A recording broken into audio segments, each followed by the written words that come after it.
Fala galera do Vetor, tudo bem com vocês? Aqui é o professor Josa de Bio 1, né, o setor 1320, e nós estamos começando aí uma nova apostila, né? Só que o assunto ainda é o mesmo que nós vimos até a aula 12. A gente continua falando aí das proteínas e o nosso enfoque, né, a parte de imunologia.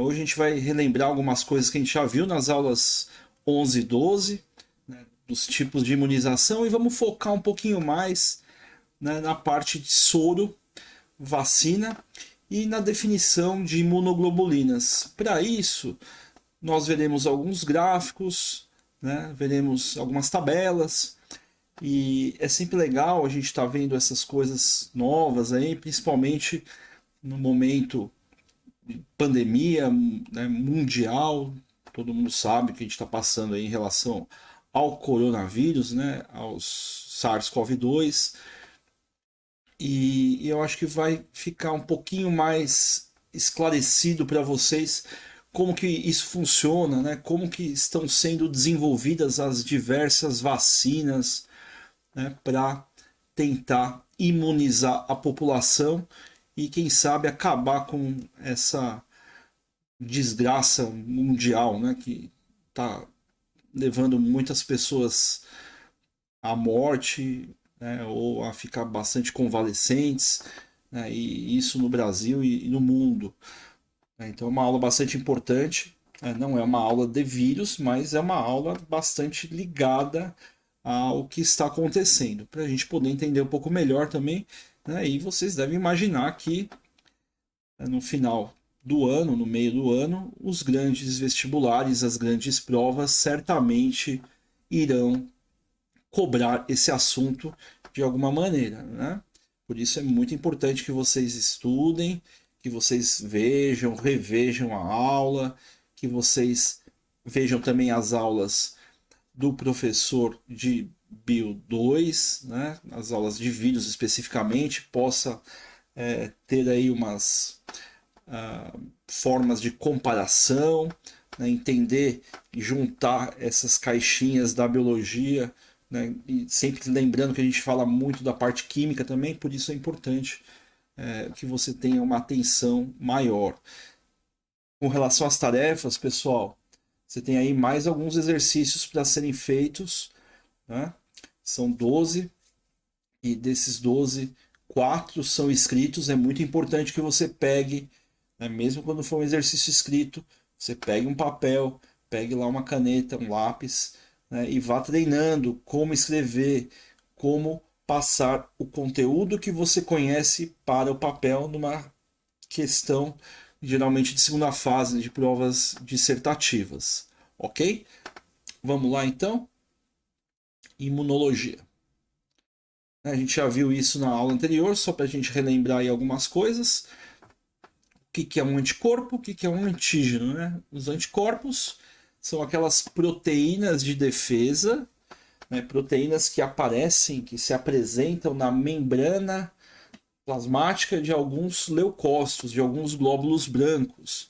Né? Essas proteínas têm a capacidade de reconhecer, né, muitas vezes, o agente patogênico, que pode ser um vírus, pode ser uma bactéria, pode ser um protozoário, um fungo, né, ou até mesmo coisas estranhas ao organismo, como os grãos de pólen. Então, os anticorpos reconhecem antígenos. Né? Antígeno, substância estranha, anticorpos, proteínas de defesa. Tá bom? Os tipos de imunização que nós precisamos conhecer,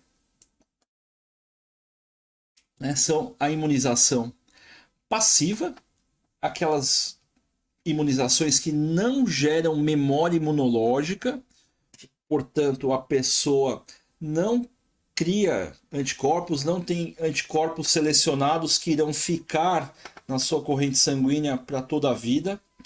Né? Esse tipo de imunização é importante porque ela é válida ali para os primeiros meses de uma criança, né? Por exemplo, a imunização passiva natural, que é quando a mãe transfere anticorpos para a criança via placentária durante a gestação ou via amamentação logo após o nascimento, né? E a criança fica imune a algumas doenças por conta desses anticorpos que ela recebeu da sua mãe. Tá? E a imunização passiva artificial, que é o soro. Então a pessoa foi picada por uma cobra, foi picada por uma aranha, por um escorpião, por uma lonômia, né, que é uma espécie de uma taturana. Ela tem que tomar o soro.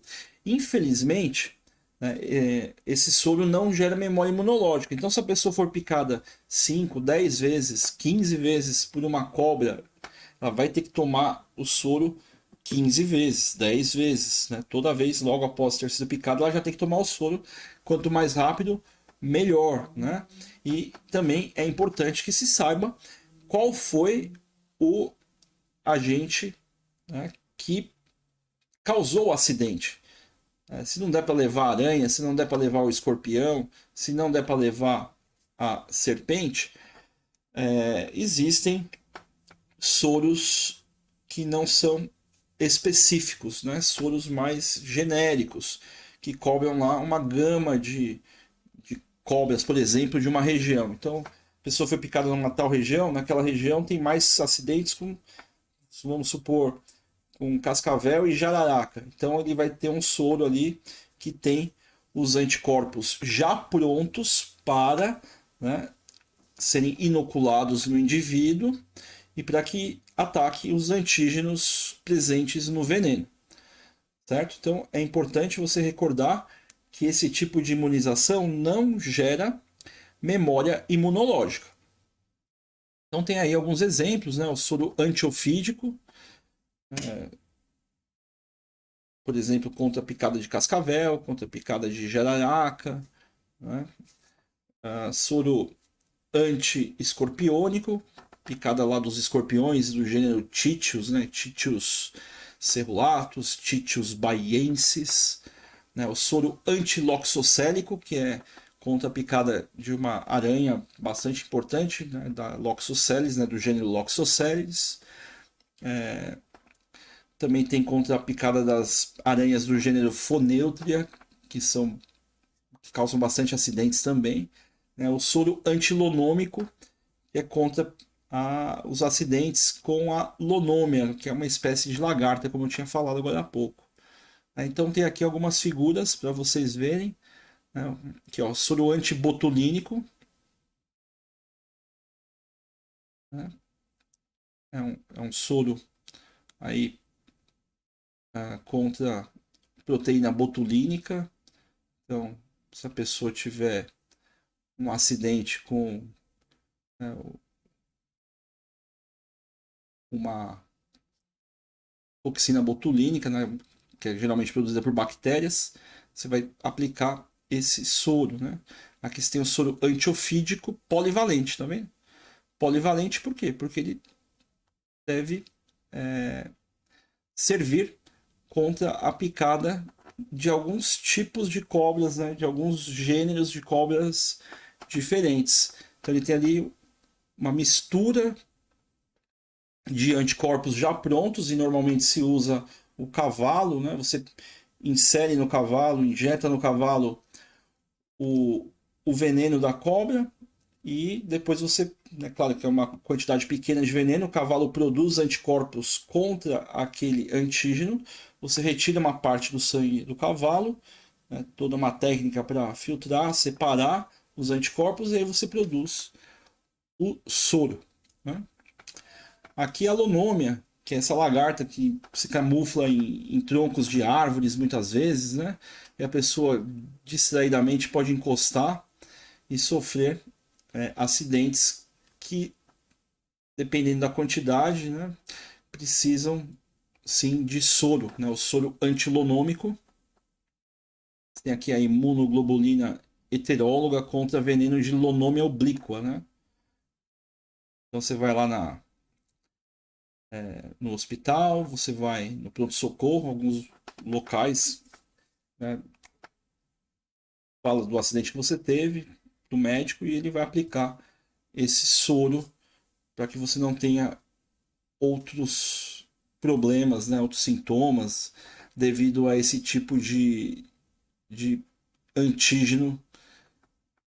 Em alguns casos pode causar parada cardíaca, pode causar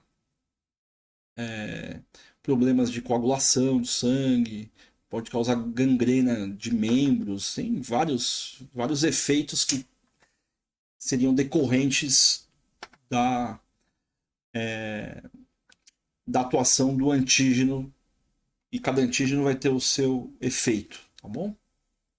Legal.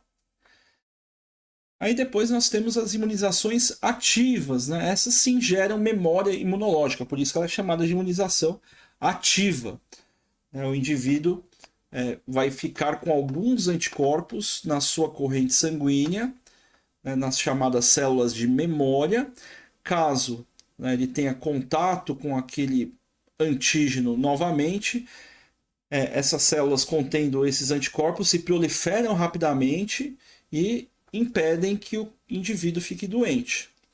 Tá? Existem dois tipos de imunização ativa. A imunização ativa natural, que é quando você pega uma doença. Algumas doenças você pega uma única vez na vida, como é o caso da catapora, como é o caso do sarampo, da cachumba. Né? Então o indivíduo pega a doença, ele tem contato com o antígeno, e aí passa então a produzir seus anticorpos, que vão atacar os antígenos naquele momento que ele está doente. Né?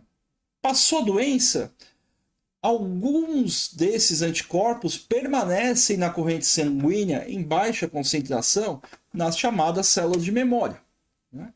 E aí, se ele tiver contato com o antígeno novamente, né, pegou lá, teve contato de novo com o poxvírus lá da catapora, por exemplo, ele não vai ficar com catapora. Essas células se proliferam rapidamente e vão atacar esses vírus antes dele ficar doente. Tá? Então isso é chamado de imunização ativa natural. A imunização ativa artificial é o que a gente chama de vacina. A vacina é uma das primeiras que foram produzidas contra a varíola, né, bastante tempo atrás, lá no século XIX. Né? E a vacina é você inocular, normalmente, tá, os antígenos mortos ou enfraquecidos, ou às vezes um pedaço, uma proteína, né, uma molécula orgânica daquele vírus no paciente, para que o paciente produza os anticorpos contra aquele antígeno, né, e mantenha alguns desses anticorpos nas chamadas células de memória. Então ele fica lá em baixa concentração com esses anticorpos, essas células de memória, e se ele tiver contato realmente com o vírus, com a bactéria, com o protozoário, esses anticorpos, né, essas células se proliferam rapidamente e impedem que ele fique doente. Né?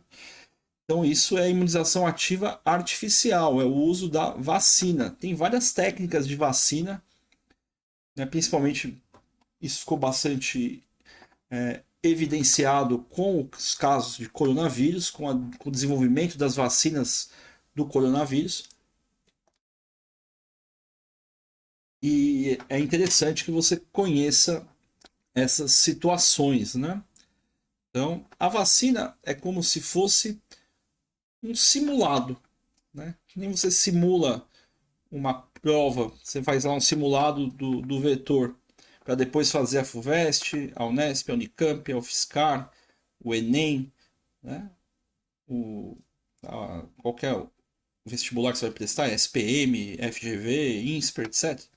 Então você faz lá um simulado, né, para você se preparar para o dia da prova. Então no simulado você vai estar vendo não só o conhecimento, mas também o tempo, o que você pode usar de material, o que você não pode usar. Né? No caso da vacina, você está simulando a doença. Você está colocando ali os antígenos mortos e enfraquecidos para que seu organismo conheça aquele antígeno e caso ele realmente venha a ter contato com o patógeno, né, você evite a doença. E muitas dessas doenças, obviamente, são extremamente graves e poderiam levar o indivíduo à morte. Por isso é importante que você vacine as pessoas, né, segundo aquelas tabelas. Né, até tem uma aqui para mostrar para vocês daqui a pouquinho. Beleza? Muito bem. Então aqui algumas coisas em relação às vacinas, né? São feitas com partes de vírus e bactérias enfraquecidos ou mortos, que entram no organismo e favorecem a produção de anticorpos. Acabamos de explicar isso, né? O que é um anticorpo? Já falamos, né? São proteínas produzidas pelos alguns tipos de leucócitos, né? Que quando é detectada a presença de um inimigo, que é o antígeno, elas vão atuar. Quando as doenças realmente quiserem atacar a pessoa, ela já terá imunidade para combatê-las, ou seja, ela já tem os anticorpos, ela não precisa fabricar. Tá? É diferente do soro que a gente falou agora há pouco, que não dá tempo de você esperar a pessoa fabricar. Ela morre. Né? Se ela foi picada por uma determinada cobra, se ela não tomar o soro em 12 horas, em 24 horas, dependendo do caso, ela morre. Não dá tempo de esperar o organismo produzir os anticorpos contra aquele antígeno. Tá? Aqui tem algumas vacinas em relação a, aos adultos e aos idosos, né? Eu achei legal esse gráfico por causa disso, né? Então, dos 20 aos 59 anos, o SUS recomenda, né, essas vacinas aqui, ó. A tríplice, rubéola, cachumba e sarampo, uma única dose. Então, como vocês viram, né? 3 doses entre os 20 e 24 anos em relação à hepatite B. E a dupla tipo adulto, né? Para febre amarela. E deve ser dada aí a cada 10 anos, uma única dose. Né? Os idosos, né? Tem as vacinas a partir dos 60 anos contra a gripe e pneumonia, que são doses anuais. Né? Cada ano você vai ter aí as cepas virais contra a gripe, principalmente, né? Que tem um potencial de gerar epidemias e essas cepas, né, que são colocadas enfraquecidas na vacina de dose anual. Aqui os tipos de imunizações de novo, né? Então, ó, imunização passiva, o, o uso de soro, né? As imunoglobulinas, né? Que a gente vai falar no final da aula, aí, IgH, né? Anti-hepatite B, anti-varicela zoster, que causa o vírus da herpes zoster, que é bem chatinho assim. Ele costuma pegar aí tudo plexo, fica umas bolhas doloridas, né? A pessoa sente dor, é muito perigoso, pode ir para os ossos, né? Antirrábica e antitetânica. Vacinas de vírus atenuados, né? BCG, dengue, febre amarela, herpes zoster, nananã, tem várias aqui, depois você dá uma olhada. Vacinas de vírus morto, né? Hepatite A, hepatite B, influenza, as meningocócicas, né, contra as meningites, as pneumocócicas, né, contra pneumonias, pólio, raiva, né, a dupla do tipo adulto, difteria e tétano, a tríplice bacteriana, HPV, né, que se costuma dar bastante para meninas na adolescência, né, mas seria interessante que os meninos tomassem também, né? O HPV, né, o Human Papilloma Virus, né, o vírus papiloma humano, ele pode aumentar muito a chance nas mulheres de câncer de colo de útero e nos homens ele pode aumentar o câncer de pênis. É bem mais grave em mulher, por isso que se dá mais essa vacina para as mulheres, né? O câncer de colo de útero é bem mais frequente do que o câncer de pênis, mas pode acontecer também. Tudo bem. Aqui, um gráfico mostrando a, a primeira dose e a segunda dose de algumas vacinas, né? Veja que a primeira dose gera uma concentração de anticorpos que aumenta e depois ela começa a cair. E aí quando você aplica a segunda dose, ó, quando você aplica a segunda dose, o aumento é maior, você vai ter uma maior concentração de anticorpos e mais rápido. Né? A segunda dose é algo que gera uma resposta mais rápida e mais efetiva de sensibilização. Né? Vocês vão ver um exercício de sala que fala um pouquinho a respeito disso. Tenta lembrar desse gráfico na hora de resolver. Né? Existem algumas vacinas que uma única dose é o suficiente. Ela gera uma resposta interessante e a concentração não cai igual aqui. A concentração vai caindo, mas é muito lentamente. Aqui eu coloquei para vocês verem um calendário nacional de vacinação. No caso aí do ano de 2017, né? Não mudou nada. Isso muda muito pouco, a não ser que novas vacinas sejam desenvolvidas, né? Então você tem a idade, né? O grupo-alvo, se é criança, adolescente, adulto ou idoso ou gestante. Né? Então você tem o tipo de vacina, né? BCG, uma dose única ao nascer. Hepatite B, dose única, né, ao nascer. Dose ao nascer, perdão. E depois vai ter lá na fase de adolescência e na fase adulta. Pegar uma outra aqui. A meningocócica. Né? Vacina meningocócica.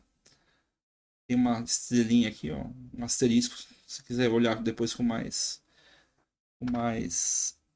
detalhes, né? Tem como que ela é administrada, qual a idade, esse tipo de coisa, né? Então, primeira dose, segunda dose, dose de reforço.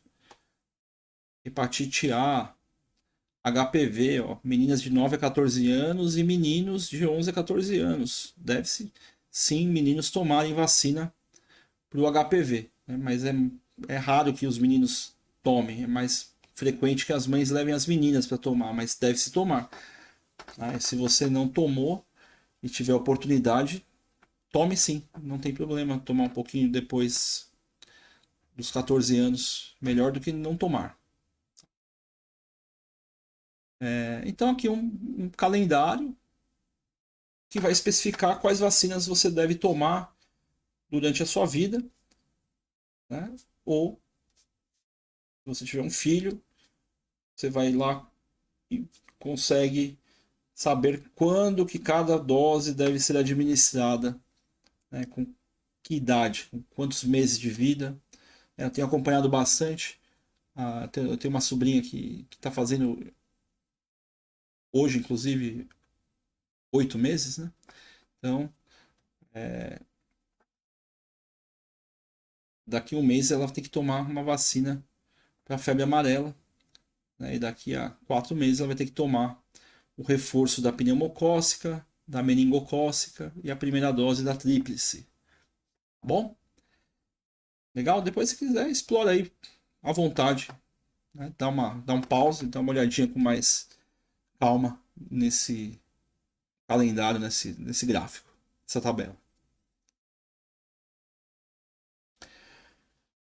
Aqui eu coloquei um negócio que está bastante em pauta por conta do Covid, né? E são os tipos de vacina, né, existentes, né? As 4 principais técnicas de produção de vacinas que buscam uma resposta eficaz para o combate ao SARS-CoV-2, né? Ao Covid-19 também. Então você tem aí esses 4 tipos: ó. Vacinas de vírus inativado, vacinas de vetor viral, vacinas genéticas e vacinas proteicas subunitárias. Uma vacina de vírus inativado é um vírus morto, enfraquecido, né? Que é uma das formas mais comuns de você produzir uma vacina. Vacinas de vetor viral, você vai usar a cápsula proteica, né, o capsídeo de um vírus, e vai colocar a proteína ativa do vírus que você quer produzir a vacina nessa cápsula modificada em laboratório. É uma cápsula que impede que esse vírus consiga se replicar. E aí o organismo que está recebendo a vacina reconhece essa proteína viral e produz uma resposta imunológica ao mecanismo de ataque do vírus que na verdade não está ali, né? Está ali é só o material genético viral. Mas aí o organismo, entre aspas, aprende como se defender daquele vírus. A gente tem as vacinas genéticas, que inserem os ácidos nucleicos do vírus no corpo diretamente. Né? Você já deve ter ouvido falar da vacina de RNA viral. Então você vai inocular o RNA viral no indivíduo e ele vai produzir as defesas, né, os anticorpos contra aquele patógeno. E vacinas proteicas subunitárias, né, que são feitas com fragmentos virais e não com amostras completas. Então são pedaços, são proteínas, é um pedaço do vírus que foi isolado em laboratório e que permitem a produção e seleção de anticorpos pelo indivíduo que está sendo imunizado. Legal? Então aqui a comparação entre algumas vacinas contra a Covid-19. Então você tem as mais famosas aqui, né? A de Oxford, a AstraZeneca, a da Moderna, a da Pfizer BioNTech, a Sputnik, lá da Rússia, e a Coronavac, que é, como ficou conhecida, né? Da Sinovac. Tem aqui o tipo de técnica utilizada, né? Ó, vetor viral, vacina de RNA, da Moderna, né? Essa daqui é uma vacina muito. Não fazendo trocadilho aí com o nome da empresa, né? Mas é muito moderno você tomar uma vacina de RNA, é muito legal você pensar nisso. Né? A da Pfizer de RNA também, completo. A Sputnik é vetor viral. E a Sinovac é vírus inativado. Quantas doses o indivíduo precisa tomar, a eficácia. Lembrando que algumas têm dados ainda preliminares, não revisado pelos pares, né? Assim que a ciência funciona, é assim que você precisa que exista uma produção científica. Então o indivíduo vai lá, faz um estudo, né? Um experimento, testa, né? E aí ele publica aquele seu estudo. Depois disso, seus pares, né, que são pessoas de outros lugares, vão tentar executar exatamente os mesmos passos, os mesmos procedimentos, para ver se realmente está tudo certo, se aqueles números, né, se aquelas probabilidades, né, toda análise estatística de eficácia, de eficiência, realmente funcionam. É assim que funciona a ciência, é assim que ela vai evoluindo, tá bom? E aqui só um detalhe do armazenamento, né? Onde que cada uma dessas vacinas tem que ser armazenada, tá bom? Aqui os níveis de anticorpos, de novo, né? Então, as imunoglobulinas M, G e totais para a primeira dose do antígeno, após então, a primeira dose da vacina e depois após a segunda dose, né? Então você tem aí essas imunoglobulinas que são proteínas produzidas, né, e secretadas pelos linfócitos.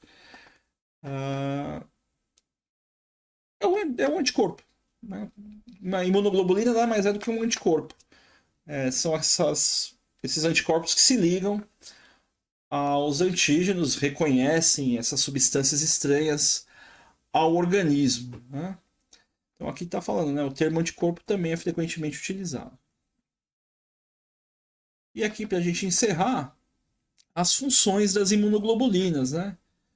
IgG, IgA, IgM, IgD e IgE. que tipo de molécula que é, se é uma molécula simples, se ela é a união de duas moléculas, né? A ocorrência e as funções. Então, imunoglobulina do tipo G, bastante abundante no plasma, na parte líquida do sangue, né? E na linfa. A linfa é aquele líquido que fica no meio dos tecidos ali, líquido intersticial, né? Equivale a 70 a 80% do total de imunoglobulinas. Então é a principal imunoglobulina da imunidade que foi adquirida, que aparece mais. E quais são as funções? Né? Facilita a fagocitose dos patógenos, protege o feto ao atravessar a placenta. IgA protege o organismo, pois está presente nas secreções urogenitais, gástricas e respiratórias. Liga-se ao microorganismo e impede a sua entrada nas células epiteliais da mucosa. IgM aumenta nas infecções agudas. Claro que você não precisa memorizar isso aqui, era só mesmo algo que eu queria mostrar para vocês, já que você ouve muito falar aí dos testes. O teste de farmácia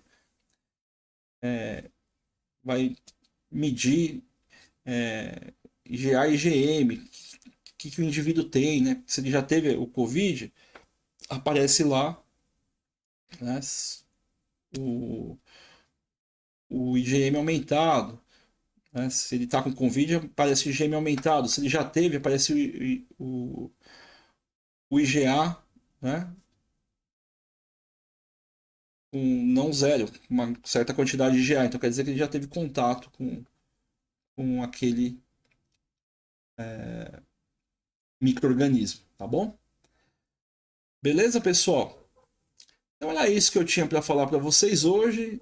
Espero que vocês tenham gostado e a gente se vê na próxima aula, onde nós começaremos a tratar do metabolismo de controle, né? A gente vai falar do DNA, do RNA, da síntese de proteínas, tá bom? Valeu, fiquem bem, até uma próxima.